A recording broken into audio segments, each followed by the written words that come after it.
A paz do Senhor Jesus, povo de Deus, louvado seja o nome do Senhor, por mais uma oportunidade, estamos em mais uma leitura, aleluia, do propósito, louvado seja o nome do Senhor. Propósito de todo ano, nós lermos, aleluia, a palavra do Senhor, meditar, estudar e o principal, igreja, viver esta palavra que é viva, que é eficaz e que é verdadeira para as nossas vidas. Que nós possamos sempre declarar, como o salmista Davi declarou no Salmo 119, que eu venha guardar a tua palavra no meu coração para não pecar contra ti. Amém? Vamos para a nossa leitura. Levítico 25, o 7º ano. O Senhor Deus falou com Moisés no monte Sinai e mandou que ele dissesse ao povo de Israel as seguintes leis: quando vocês entrarem na terra que o Senhor Deus vai dar, deixe que de 7 em 7 anos a terra descanse em honra do Senhor. Durante 6 anos semeie os seus campos, poldem as parreiras e colha as uvas. Mas no 7º ano será um ano de descanso sagrado para a terra, um descanso dedicado a Deus, o Senhor. Nesse ano ninguém semeará no seu campo e nem podará as suas parreiras. Ninguém colherá o trigo que crescer por si mesmo e nem podará as parreiras e nem colherá as uvas. Será um ano de descanso completo para a terra. Louvado seja o nome de Jesus. Aleluia, glória a Deus. Os campos não serão semeados, mas mesmo assim produzirão bastante para alimentar todos os israelitas, os escravos e as suas escravas e os seus empregados, estrangeiros que vivem no meio do povo. Também os animais domésticos, animal selvagem e tudo que a terra produz servirá de alimento. O ano da libertação.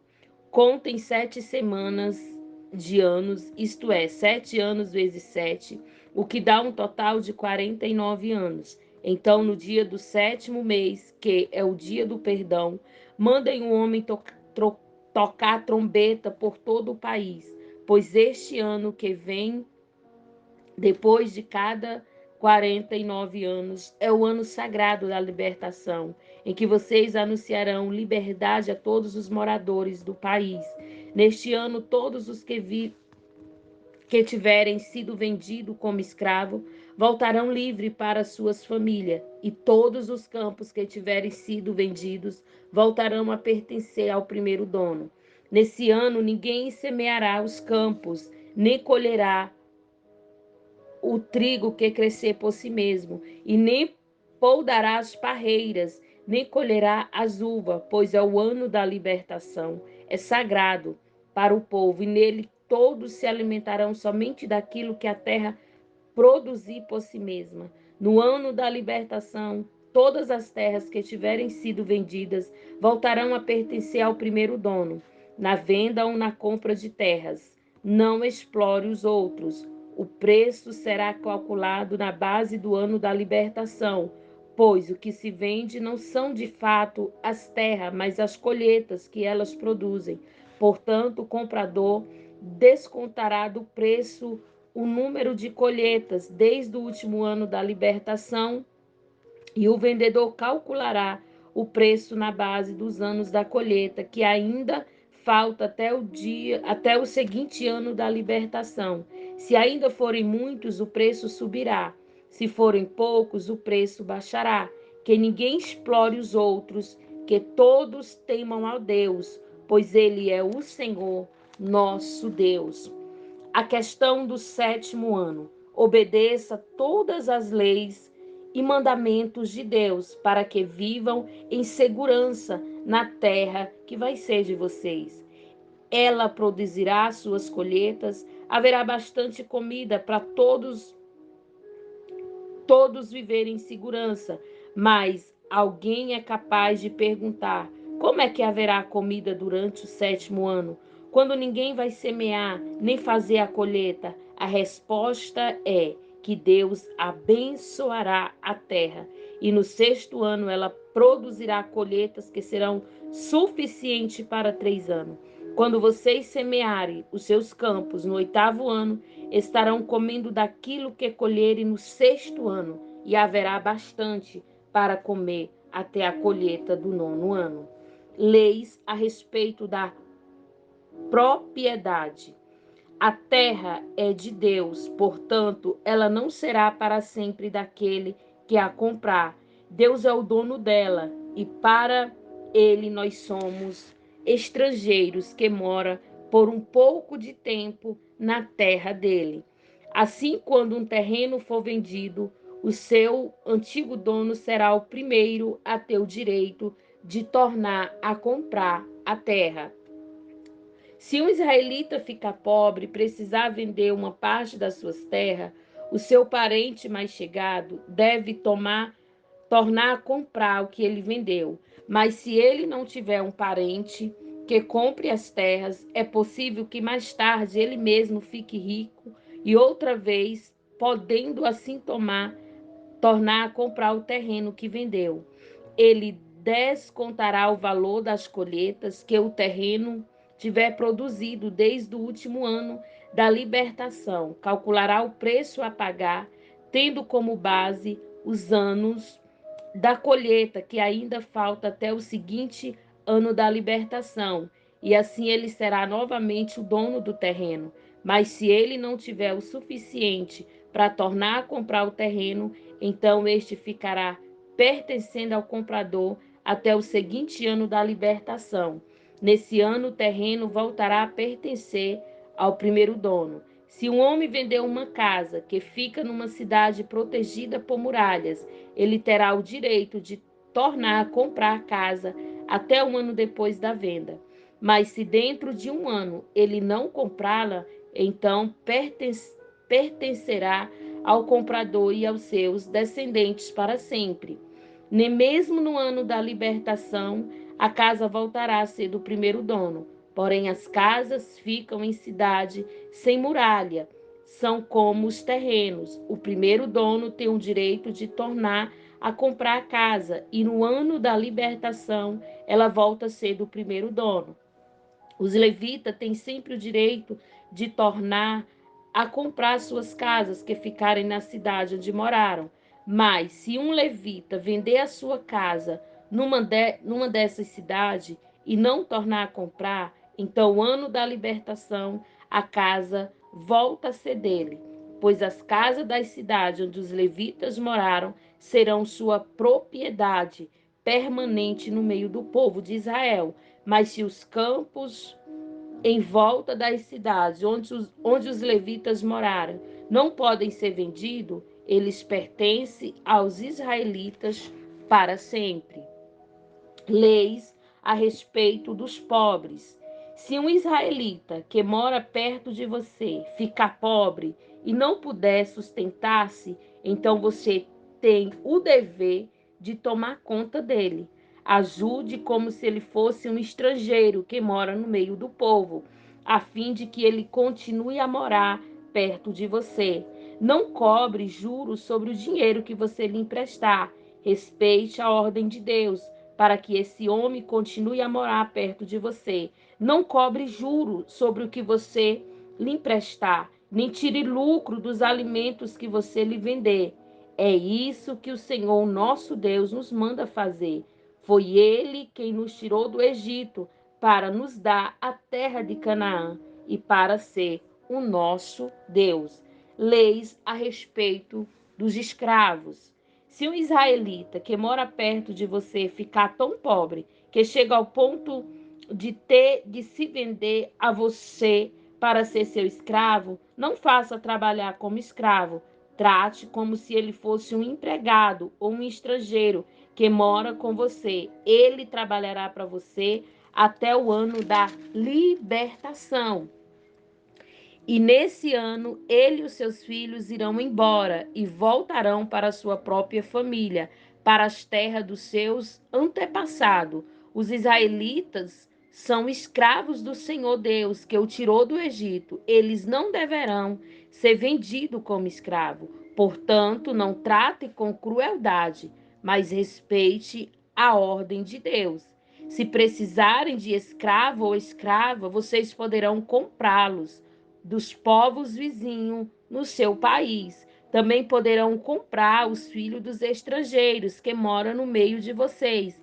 Essas crianças que nascerem na terra de Israel poderão ser compradas como escravos. E se os seus donos os seus donos poderão deixá-los como herança aos filhos que esses escravos deverão servir a vida inteira. Mas um israelita não pode ter outro israelita como escravo, nem pode tratá-lo com crueldade. Pode acontecer que um estrangeiro que vive no meio do povo fique rico e que um vizinho israelita fique pobre e se venda como escravo a esse estrangeiro ou alguém da família dele. Nesse caso, depois de vendido, o israelita tem o direito de ser comprado de novo. Um irmão, um tio, um primo, outro parente chegado pode comprar ou se ganhar bastante dinheiro, ele mesmo poderá comprar sua liberdade. Ele e o homem que comprou combinarão o preço que deverá ser pago, de acordo com o número de anos, aleluia, que desde o ano que ele se vendeu até o seguinte ano da libertação. O cálculo será o cálculo será feito tendo como base o salário que o empregado recebe. Se ainda faltarem muitos anos até o ano da libertação, ele pagará uma parte maior do dinheiro que recebeu quando se vendeu. Mas se faltarem poucos anos, a parte será menor. O dono tratará como se ele fosse um empregado, até que é contratado para trabalhar por ano. Não deixe que o dono o trate com crueldade. Se um homem não for liberto por nenhum desses modos, então, no seguinte ano da libertação, ele e os seus filhos ficarão livres, pois os israelitas são escravos de Deus, que o tirou do Egito. Ele, o Senhor, aleluia, é o Deus deles. Louvado seja o nome do Senhor. Vamos para Marcos, capítulo de número 1, aleluia, a partir do versículo de número 23. Marcos 1, 23, aleluia. Um homem endemoniado, um homem dominado por um espírito mau. Então chegou ali um homem que estava dominado por um espírito mau. O homem gritou: O que é que quer de nós, Jesus de Nazaré? Você veio para nos destruir? Sei muito bem que quem é você? É o santo que Deus enviou. Então Jesus ordenou ao espírito mau: cale a boca e sai desse homem. Aí o espírito sacudiu o homem com violência e, dando um grito, saiu dele. Todos ficaram espantados e diziam uns para os outros: que quer dizer isso? É um novo ensinamento dado com autoridade? Ele manda até nos espíritos maus e eles obedecem. E a fama de Jesus se espalhou depressa por toda a região da Galileia. Jesus cura a sogra de Pedro, perdão, igreja. Logo depois, Jesus, Simão, André, Tiago e João saíram da sinagoga e foram até a casa de Simão e de André. A sogra de Simão estava na cama com febre. Assim que Jesus tocou, contaram a ele que ela estava doente. Ele chegou perto dela, segurou a mão dela e a ajudou a se levantar. A febre saiu da mulher e ela começou a cuidar deles. Jesus cura muita gente. À tarde, depois do pôr do sol, levaram até Jesus todos os doentes e as pessoas que estavam dominadas por demônios. Todo o povo da cidade se reuniu em frente da casa. Jesus curou muitas pessoas de todo tipo de doença, expulsou muito demônio. Ele não deixava que os demônios falassem, pois ele sabia quem era Jesus. Jesus anuncia o evangelho na Galileia. De manhã bem cedo, quando ainda estava escuro, Jesus se levantou, saiu da cidade e foi para um lugar deserto e ficou ali orando. Simão e os seus companheiros procuraram Jesus por toda parte. Quando o encontraram, disseram: todos estão procurando o Senhor. Jesus respondeu: vamos aos povoados que ficam perto daqui, para que eu possa anunciar o evangelho, e ali também, pois foi para isso que eu vim.